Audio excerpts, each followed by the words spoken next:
కీర్తనల గ్రంథము 124వ అధ్యాయము.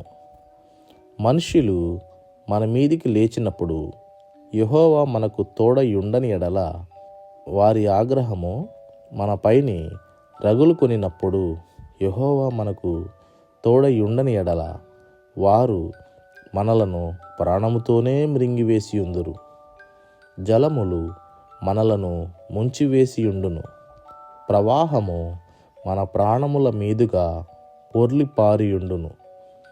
ప్రవాహములై ఘోషించు జలములు మన ప్రాణముల మీదుగా పొర్లి పారియుండును అని ఇశ్రాయేలీయులు అందురుగాక. వారి పండ్లకు మనలను వేటగా అప్పగింపని యెహోవా స్తుతి నొందునుగాక. పక్షి తప్పించుకొనినట్లు మన ప్రాణము వేటకాండ్ర ఉరి నుండి తప్పించుకొని ఉన్నది. ఉరి తెంపబడెను, మనము తప్పించుకొని ఉన్నాము. భూమి ఆకాశములను సృజించిన యెహోవా నామము వలననే మనకు సహాయము కలుగుచున్నది.